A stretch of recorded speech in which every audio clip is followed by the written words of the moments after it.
Not gonna happen. Well, this is a very snowbally team composition for T1. If they don't get ahead early, it's gonna be so difficult for them to win. Rascal gonna be on the Volibear up in top lane. This is a good matchup for Volibear. He's able to beat Renekton inside of the laning phase on his own, and that's gonna leave it so that Clid can just be in a lot of other places. This draft, there is so much pressure on Faker or Gumayusi to try to remind us how many years Aphelios is.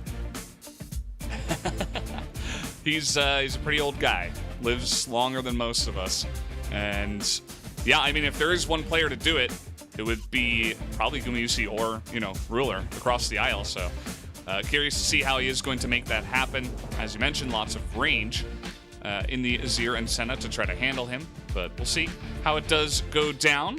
As out of this, I mean, it's really cool to see Faker just very confidently jump onto the Echo once again here, and we do get to see the Kindred coming out as well, so really enjoy the picks. But guys, let's get into the games. It's game number 1 of this best of 5 to, again, decide who is going to be the third team from Korea to make it to Worlds is going to happen right now.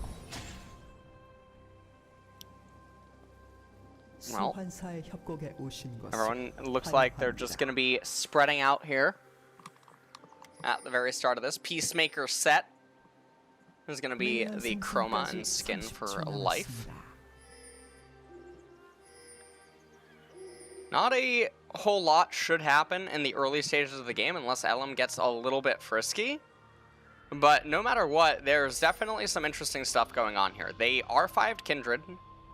Even though Azir in some worlds can just shove you out of the Kindred ultimate, but then in addition to that, Set can superplex you out of the Kindred ultimate. So there's a bit of counterintuitive stuff going on here, and yeah, that ward is gonna just barely be able to survive. Hail of Blades, Echo. On both of them, Hail of Blades Azir. Yeah. And Hail of Blades Echo, so seems like we're hailing the blades, I guess. BDD has learned the lesson since facing Chovy with how he's going to elect to start. Now I'm just going to do a solo blue start here. Yeah, so no leash happening there. Efforts, no leash for both sides actually. As you see, Life is going pretty aggressive to start us off. A lot of trading here in the mid lane as well. Looks like BDD got the very slight advantage on that one. Yeah. And down in bottom, I mean, T1 got the much better end of that initial trade. Clid now just gonna move in here. Start his red camp. Or Raptor camp, sorry. Just starting red. Elam gonna take the red buff, and it looks like he's pathing up into top lane. He's dancing around right now. This is going to be the first pick for Elam. First pick for Faker as well. Well, we got the root, and this is level 2 against level 1. Ruler just abusing this bottom lane with his range advantage, and here comes Life as well. Gonna get a huge trade down in the bottom side. You can see that effort not really able to do much, as it does feel like the better melee support in those little skirmishes does end up being Set. So once again, Ruler just saying, hey, by the way, you left Senna open, and I'm going to show you why it's strong. But here comes Elam, thinking about going topside, but there is a ward, actually, that he failed to scan. So is going to waste a bit of time up here on the top side, as the ward will now go down, and that was actually spotted because it gets pinged. This is really strange because Rascal had a cheater recall. He could have just gone for it, and he didn't, and now he's going to die. Here we go. Yeah, the flash comes in, and Rascal's like, well, I guess I'm dead. Here comes his jungler. Wait, they're turning it onto the Kindred as the flash away, and the damage is not there. Rascal will survive as BDD is going to turn that one entirely around and pick up the first blood. You okay? No, I don't think I am. I'm not sure what I just watched.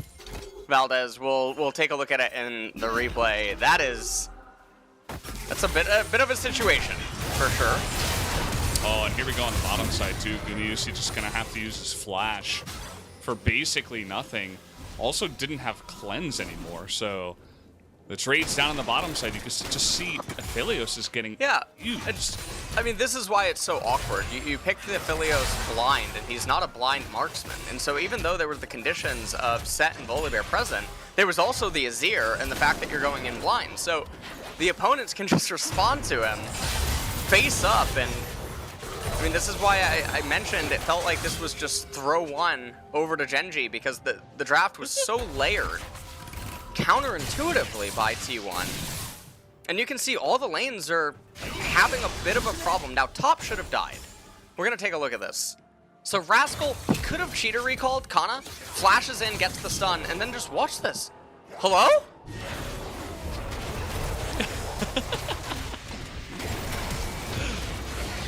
Kana's like, you know what? Actually, never mind. I mean, you can think that he's trying to give the kill over to Kindred, but you don't need to. I don't know what to think. Yeah, I mean, that was definitely very strange. He saw the Graves and he's like, I guess I just can't get in there. And it was a very passive play when his jungle was committing to the kill. And yeah, it just ends up being the one kill. I suppose at the end of the day, if he really had the true foresight, he was saying, well, I don't want to give the 3-2. Gumayusi doesn't have flash. Good night. Pretty much dead. Oh! Actually, one last auto will come in from Ruler after the flash. And Effort, I bet you would, you know, at least want to have Ignite at this time. Maybe you could have reached for the kill onto Ruler, but it is not going to happen, as a straight-up kill will go down in the bottom side. And this game is very one-sided so far to the side of Genji. Yeah. This is really just looking like Genji are running away with game number 1. And we saw them do this to DRX even. In some of the games, they can just obviously run away with the victory very easily. And when you consider the way that the draft is as well, it's not like, well, T1 still has mid-game or T1 still has late game. That's not really on the agenda. Ruler and Life very intelligently pulling the wave, not CSing it immediately. They're trying to threaten a freeze if they would want to. Now, unfortunately, Graves is not in close proximity down in bottom. Otherwise, they can get a little bit more reckless and trade away HP values. Here goes BDD. It's going to be a trade of ultimates. The smite will come down. Clid reaching for the kill, but over the wall comes the Kindred. And the damage is not there. Oh? There's that chunking down, and down will go Clid in the trade of the junglers. So Clid overstaying his welcome, and LM gonna pick up a kill for himself. Oh. Hitting in the side in the river. Here comes Rascal, will flash on in, and LM only level 4 is going to go down. That is a second kill going to BDD's Azir. Yeah, and I mean, this Azir hasn't recalled yet, and as soon as he does, things are gonna get very problematic. And actually, hold on. Oh man. Gumayusi. Yeah, trading it. Yeah. Gumayusi, who is going to go for the cleanse. And the Ignite will come down. Here comes Faker with actually a fantastically timed roam. He's going to get on in there. Effort will get that passive down, and they will assassinate Ruler, as that kill will go the way of Gumayusi. So Faker not able to pick up the kill, but a really nicely timed gank, and now they're going to get some plates. Yeah, that was a little bit surprising, the way that Gumayusi played that, and played it very reserved. The Haymaker still should have been on about an 8 or 9 second cooldown from Set. They're going to end up getting the turret plate, and that was a really good roam down by Faker. Pay attention to this. Oh, this is the different timing. They just go in, they get the kill.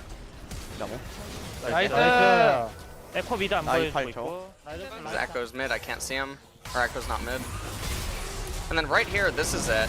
So pay attention to the Haymaker, ends up whiffing. And then right here, Gumayusi playing very reserved, but Life was out of cooldowns, and him being at around 200 HP, if Ruler would stay, they would get double killed. Regardless if Life would have to turn back around.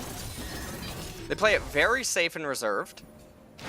End up getting the turret plates in the end. Faker here with the ultimate. Didn't get the damage application, and Clid had flash available. I thought he would just flash out, but he ends up just dying. Yeah. Looked very awkward, for sure. And Rascal, still with flash, didn't use it up on the top side, and is able to get on in there and smack down onto the Kindred, who is only level 4. even after picking up that kill. So Oh, we do have a pause. it wouldn't be an LCK day Nice. with you and me without this. Yeah, well, you know, we haven't had too many episodes of Forbidden Love, so they were like, well, let's give him a chance. It's the last day of the LCK, and apparently Rascal has some lag. So, again, this is one of the problems that is not an easy fix, because they need the ref to get over there, they need to confirm it, they need to try many different things, and then, you know, can get a bit awkward, so may just end up having a longer episode to start off. And apparently heard maybe it will take around 5 minutes.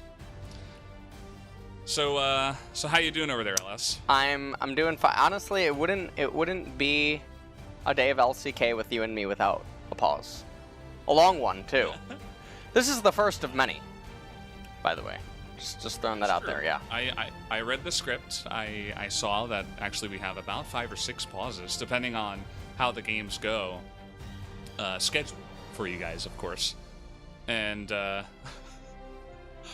yeah, we had the great pause. Obviously, we did that last week. That was about 3 hours. So little pauses don't phase me anymore. And I've built up my stamina after the last time. Well, this is going to be pretty interesting.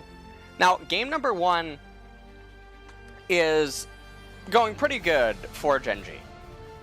Pretty much all around, they have the better team comp. The longer the game ends up going, T1 are in a bit of an awkward spot in the game. They did just get some advantages down in bottom, and there's always the chance to 200 years the opponent. But the issue is that they're going to have some anchors on their team that aren't going to really be able to interact with their opponents the longer the game goes on. And so you have to wonder what the out is realistically going to be, and what kind of a rabbit is T1 going to have to pull out of a hat in order to pull this back. And remember those stats about Gen.G, not that they're, you know, definitive, but typically when they're winning like this, they do tend to just continue the pile driving and bring it home. Yeah, I mean, overall as a team, they're very consistent, and they really don't throw games away when they are ahead. And yeah, here we are once again. And this game is definitely going the way of Gen.G to start off, and it's kind of unfortunate. We saw that Faker was doing everything in his power to try to turn it around, and actually, it was a pretty nice timing on the gank out of LM, so they have had some nice plays themselves, but it still remains to be seen if they can actually come back in this game. Yeah, well, I mean, it is also only game 1, and I think going back to the ban pick, it was very interesting. We had 7 marksman bans, which is pretty unholy.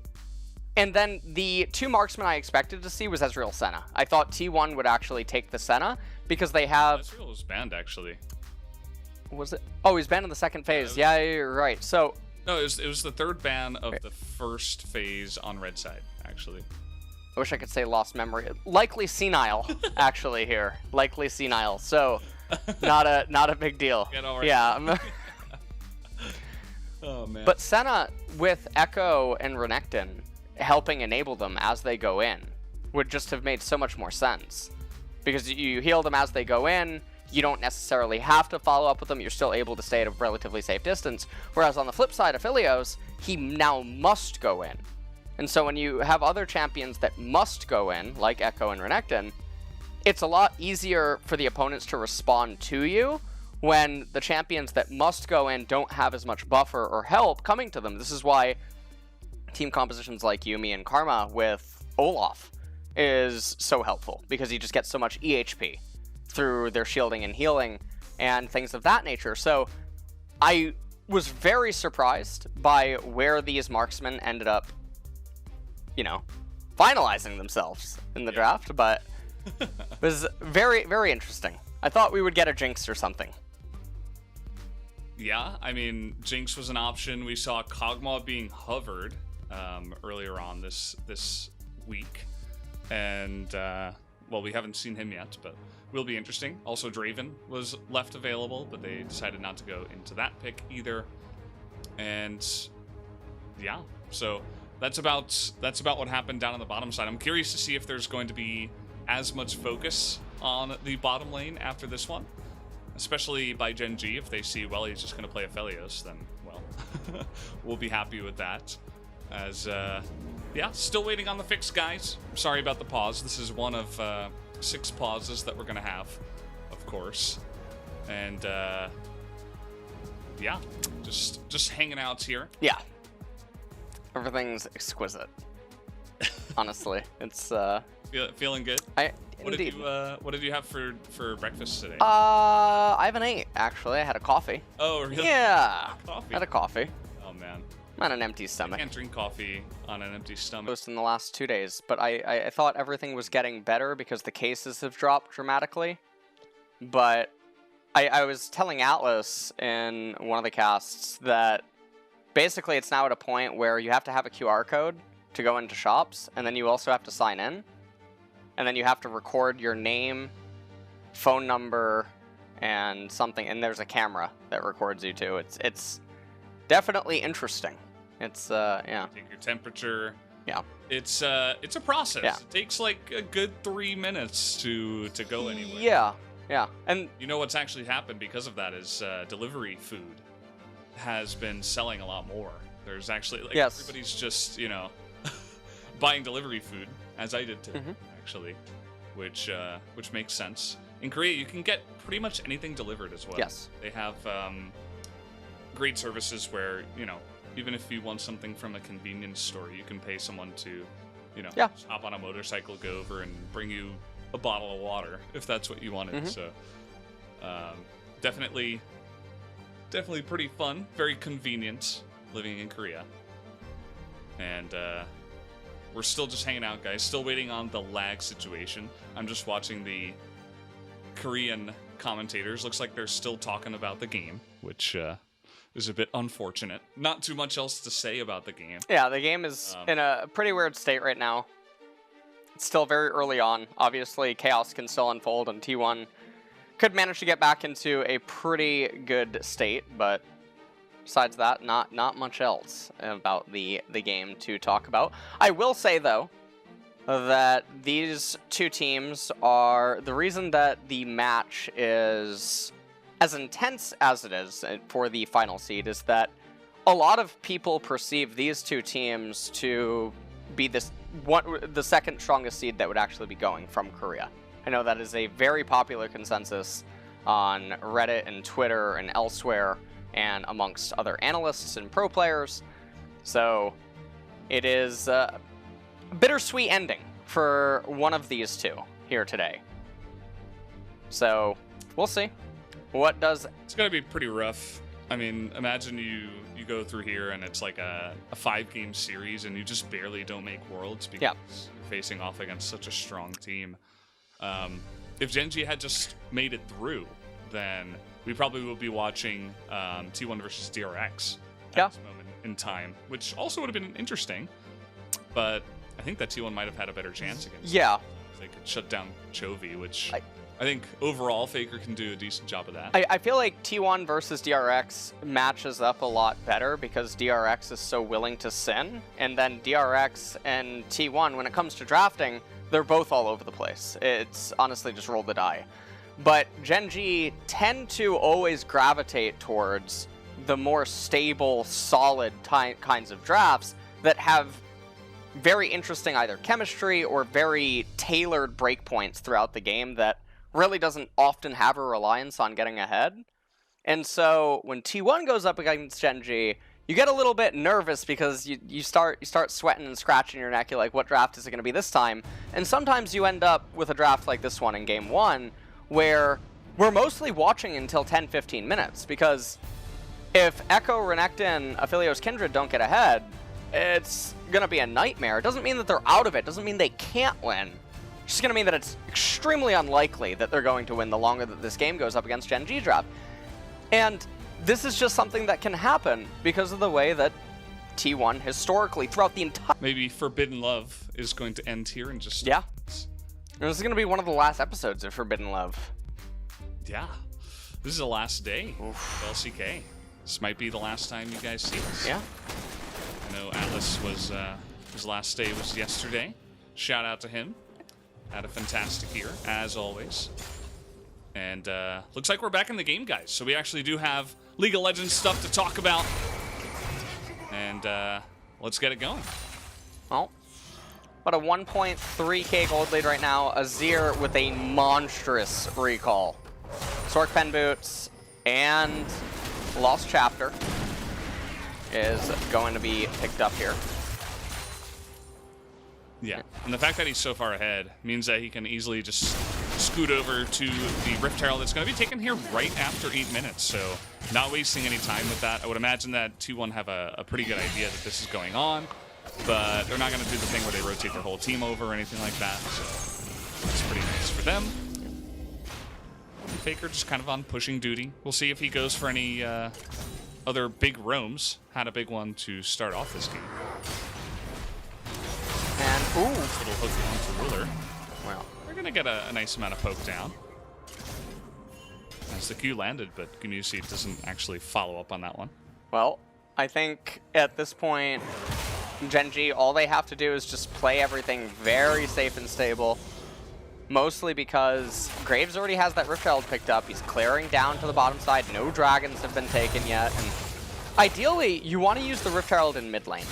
Not on any of the side lanes. It opens up and accelerates the game a little bit too quick. And Genji, they want everything to be very safe, very stable. You want the game to go as long as possible. But mid lane is generally the lane that you want to crack down first. Yeah, for sure. As the Cloud Drake is going to be taken here, Infernal is next. And still just 1,000 gold lead here for Genji in this game. You saw that T1 actually committed 4 people to go over there and take that down really quickly. So, not wasting any time with that one. And I'm very curious about LM's current state. I know he missed his first mark because of the double scuttle from the Graves after the shenanigans up in the top lane. But maybe got the one on the kill. And that's about it. We'll have to check in with this one. Well, 1,000 gold lead right now for Genji. You can see Clid down here didn't actually do his golem camp, and now with Echo seeing that there's no Raptors, they should actually be able to deduce that Clid's down here. And I say that because you know when he took the Rift Herald, you see how Volibear's playing the lane, you know that it's not natural for that Raptor camp to still be up and not getting taken. Nothing else makes any sense. Yeah, and overall it was a pretty good read. There's the Rift Herald going to crash into the bottom turret. And it's only going to get a couple of plates, so a nice little chunk down in the bottom side. But especially with Gumushi on that Aphelios has some pretty good wave clear, so I would imagine it'll be a while before that one does go down. LM waiting in the wings here, but flash available for BDD. And so they're not going to go for any play. And meanwhile, up in top lane, Kana and Rascal, they're still just going at it. Kana is ahead a little bit in the XP department. Not by a whole bunch, but it looks like Rascal... Ooh, he's getting in there. Yeah. And he's got his ultimate available. He will absolutely go for this play. Kana getting pretty low, and he's going to be smacked. Oh! One last auto would have... Oh! Oh, it's trying to be sniped, and Ruler nearly gets him there. Really great try. He was just on the edge of the Dawning Shadows, but there you go. Kana is going to get away, but a nice little trade up in the top side either way for Rascal. Will keep his flash at the end of the day. And what a close call for Kana. And Rascal is going to be able to retain his flash advantage, though. That should be a pretty easy thing now for setting up lethals onto the Renekton, who didn't elect to go Ninja Tabi. But on the flip side, you can notice that Rascal did. And so a little bit of dual potency against not only the Renekton, but also the Kindred. And so now with Graves on the left-hand side, I wouldn't be surprised if Rascal just threatened to... No, we're not going to freeze this with our jungler? No? All right. No. All right. He just blew his flash, but I mean, why would you want to take him down? So the reason that it would be so good to freeze there is because Graves is in such close proximity and the enemy doesn't have Dominus, nor does he have Flash. So if you just drop the passive on Volibear and freeze the wave, Renekton can't walk up. And if he can't walk up, worst case scenario for you is you zone him out of 6 minions, which is almost an assist. And it is a very big difference in gold and EXP. Best case scenario, he tries to walk up, you pull your jungler over, and he just dies. So it's a pretty forced situation. No matter what, that those are always going to be the only 2 options that can really play out. And either one you're happy with. But instead, we're just going to play ping pong in top lane, and it's a really big lost opportunity by Genji.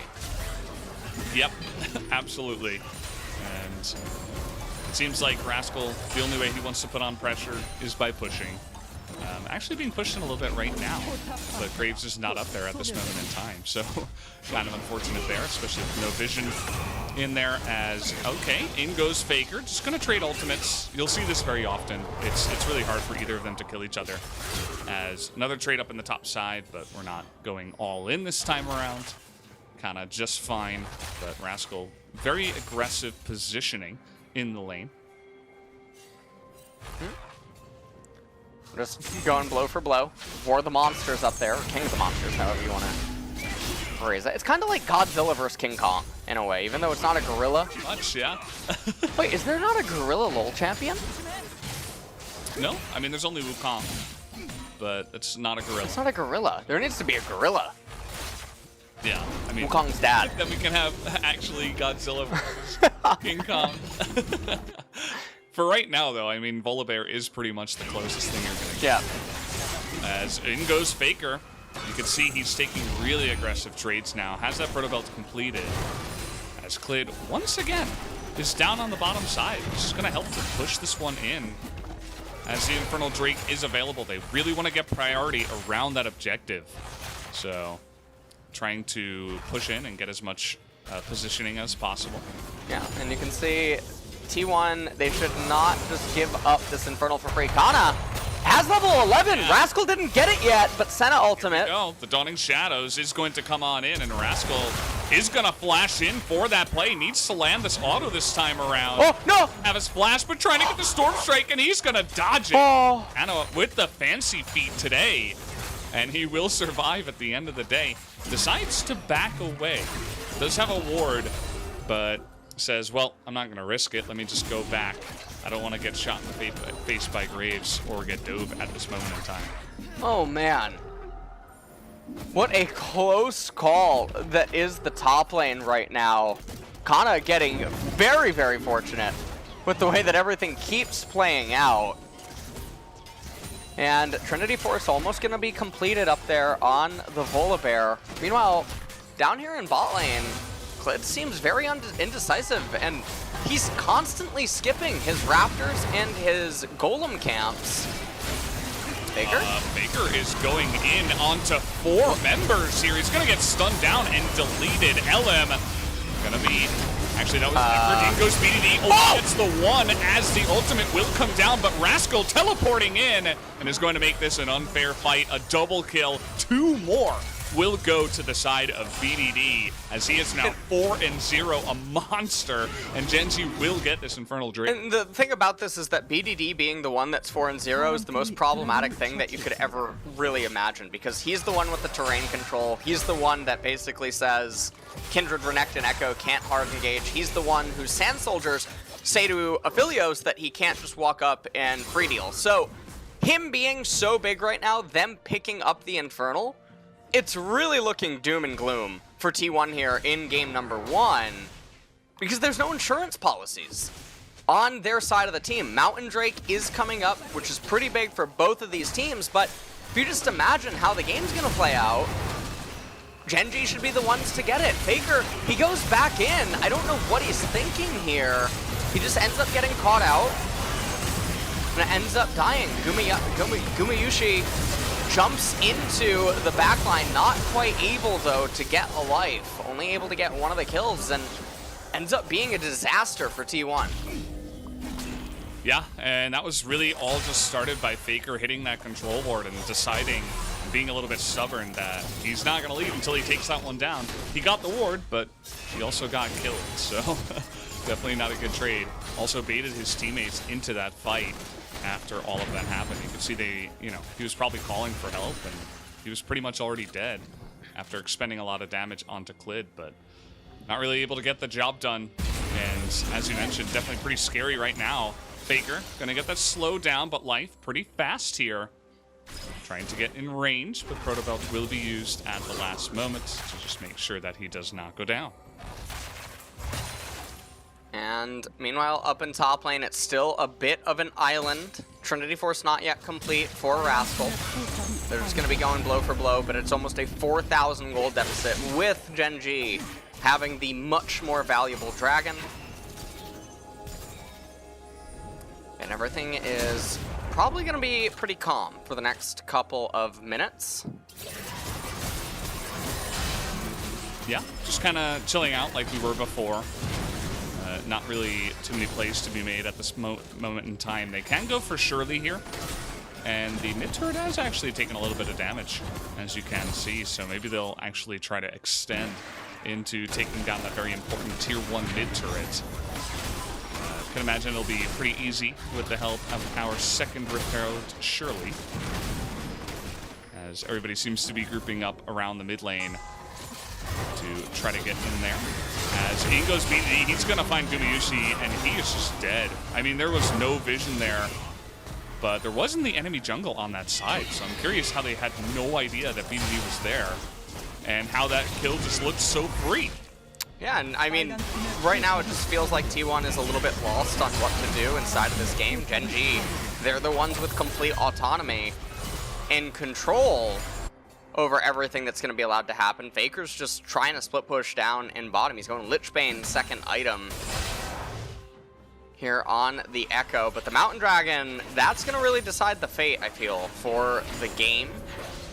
If Gen G end up winning that, they not only get a little bit of resistances, but they buy themselves an extra 5 minutes of just scaling time where nothing is really allowed to happen. BDD with a very nice engage there on Gumayusi. Everything's just really playing itself right now. Melbas? Yeah, I mean, this is why BDD plays this year, right?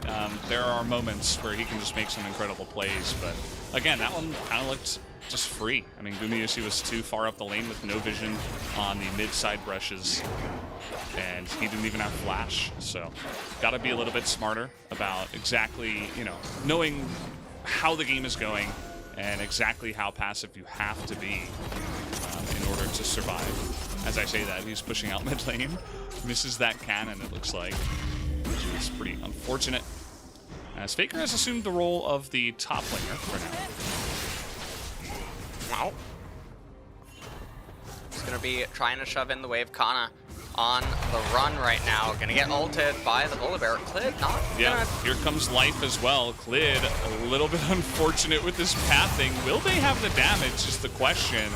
As Dominus is used, and he will flash Ignite, ticking at this moment in time. Rascal gonna get on in there, rooted underneath the turret, but just trying to get that slowdown onto Gumayusi and just barely clips him at the end. So another kill over to the side of Gen G. Meanwhile, they're just pushing mid. Nobody's here.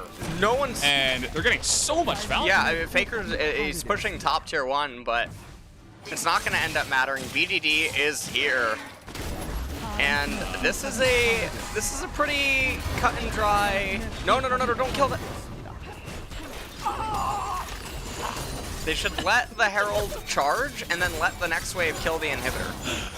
And if you end up doing that, you get super minions at 21 minutes, which is really valuable because you funnel in 5 minutes of waves into you for EXP and gold that the opponents are never going to be able to get access to.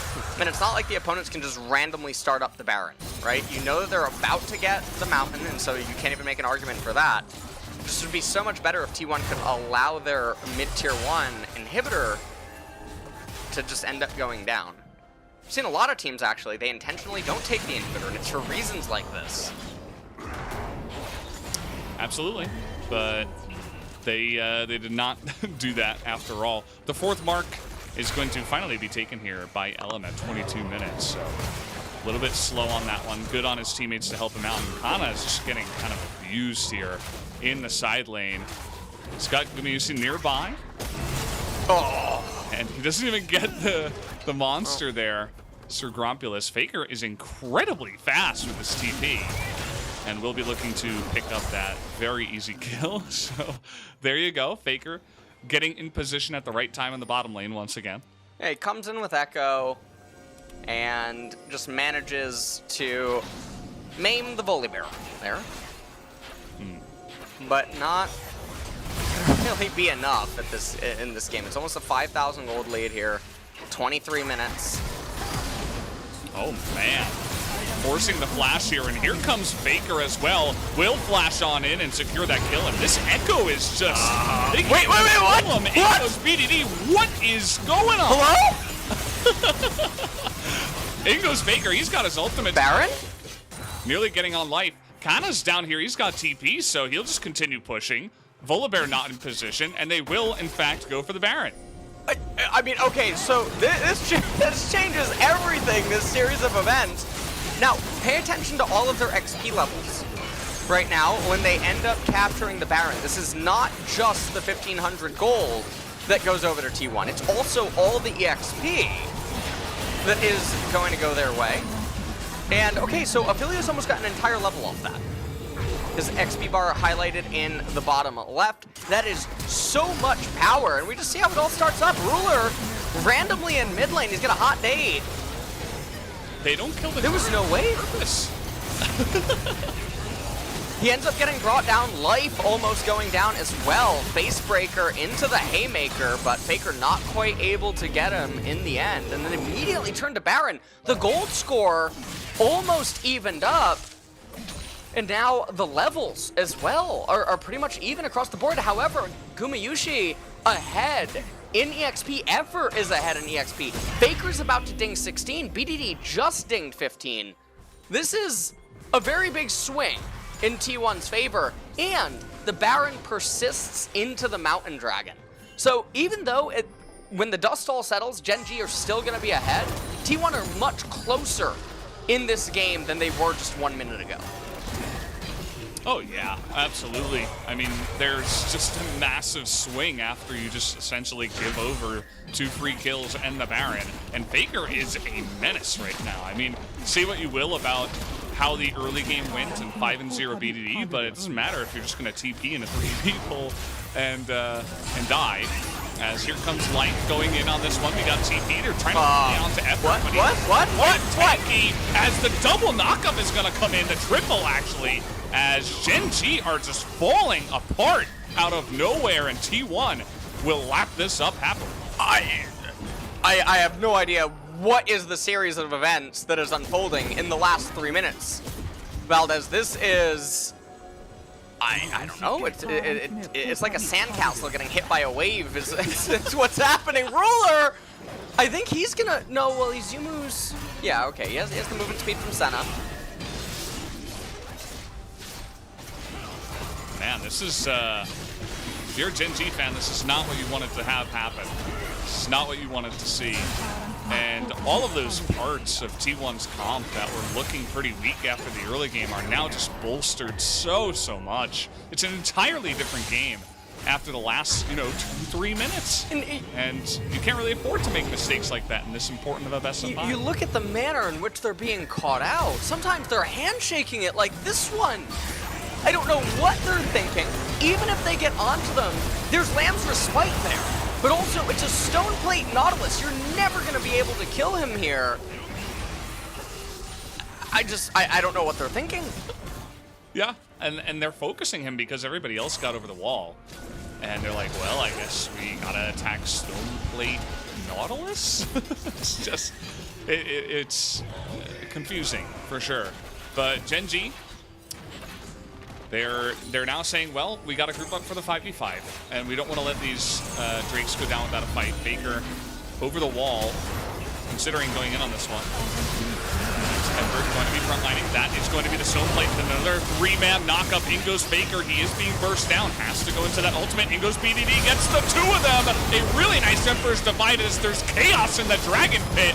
We get the ultimate out of LM, but actually it's T1 that are going to go down in this fight as Kana will be fighting for his life, but will not get out of this one. 4 kills will go the way of Gen G after that. Yeah, and so it ends up being a 4 for 2 in favor of Gen G. They're also going to reward themselves with the jungle of T1. And you can just see Azir was doing so much inside of this team fight. Take a look at it one more time. Effort, he whips the initial engage. Now, T1 shouldn't have gone for this engage. They had the Mountain Dragon. They could have just disengaged. They could have backed off. Effort loses all of his HP. Shurima Shuffle onto the Renekton. He flashes back in to the fight. Lancer Spike comes out as well. Faker doesn't have anything he can do because he can't execute anyone because of the Kindred ultimate. A little bit of counterintuitive there, but not the end of the world. Gen G, they end up standing victorious. Clid has also now caught up in levels. Rascal back to being even. Gumayushi still ahead in the XP department, but Effort and Life now back to being even as well. And this game is, it's a roller coaster. Yeah, and KT isn't even playing, so it's been back and forth, and this is what you do like to see out of this kind of a rivalry. Unfortunately, I feel like it's kind of been back and forth because of mostly throws, although I do like BDD's play in that last one. The Lamser's fight, a little bit confusing, as LM coming in here starting once again ahead of Cuz, and playing, you know, a very difficult champion. You need to have amazing timing and positioning to play Kindred. It's, you know, it's very intuitive. You have to have a lot of experience on that champion. And unfortunately, in that sense, he saved some of the members of Gen G in the Dragon Pit and allowed them to come back as Effort steps up and dies. Not much else to say about that one. The slow is going to go down onto Elam. At the same time, he's going to have to flash away. Faker waiting in the wings. You can see that insane range out of Ruler, just tapping on the back. And now Gen G are going to take control of this one and look to push into mid lane. Well, they're going to raise the mid tier 1 turret. And honestly, this isn't something that I tend to like that much.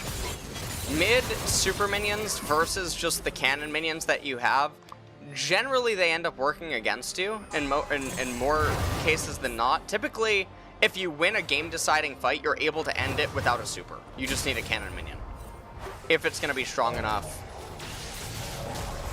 Mountain Dragon is up in 2 minutes. Faker, well. Yeah, he's in a really awkward spot now. Good flash, at least, to get out of that one. As some trading down here on the side. Oh, man, that is going to whiff, but he does get a double root. Doesn't really amount to all that much, as Faker, they're pinging where he is exactly. But can they stop it? They can actually stop the back. That is huge. He doesn't have his ultimate or his flash. They should easily be able to get Faker here. Faker only has one choice, and that's try to fight. They can't do much, as now Gen G with the Baron available could consider going for this objective. Well, it looks like they should turn onto the Baron. Lamdra's Spite is there, but now Clid's the one with the higher level. Also the execute. I would imagine Clid would have a lot easier of a time trying to go for the burst than Elam would. So we'll see what ends up happening. It looks like T1's actually just going to give it up. They're not even going to contest. Gumayushi, can he do much? Nope. No, the smite will come in. And that is going to be a nice little Baron over the side of Gen G. And yeah, pretty much just opened up in the enemy jungle. We're not going to take a look at that, though. We're going to look at Effort just kind of waddling in the mid lane and getting caught out here. And yeah, I mean, Effort randomly in mid for no reason whatsoever. Doesn't make a whole lot of sense. Gen G, they know where Faker is. Managed to get onto him. He's not able to get the recall off. They turn onto Baron shortly thereafter. They pick that one up. Now the Baron, it's going to convert. It will persist on. Okay, well. Oh, man. Oh, that's just insult to injury at this point. It did come at the cost of Graves' ultimate, but super low cooldown. Yeah, Take a yeah, look. it's almost up. Speed through. It's almost back Be up. ready. Yeah. Yeah, and Mountain Drake will Not just even be handed over to Gen.G with the Baron buff that they still have for 2 minutes. So some extra stats bolstering what they already have. Obviously, a lot of tanky items for 3 of them. You can see the Polar Bear Graves and Set, of course, rebuilding that. And here comes the push with the Baron down on the bottom side. And Faker immediately is just going to basically die. He gets sniped out by Ruler. See you later. And has 0 effect on the fight as they will continue pushing. Well, I think this is going to be the end of the game, Valdez. I cannot imagine T1 managing to survive this final push. There's so much damage. Oh. Yeah. In goes Rascal. He says, have a good night. You're not going to be able to do much. And BDD is just chunking through everybody on their side. Lancer Spike comes in. Gumayusi trying to put on the 200 years, but gets slapped in the face by Life, who will put him down. And so will go the Nexus as well. Game 1 will go the way of Gen.G. Even with some, some big mistakes there in the mid game, they were still able to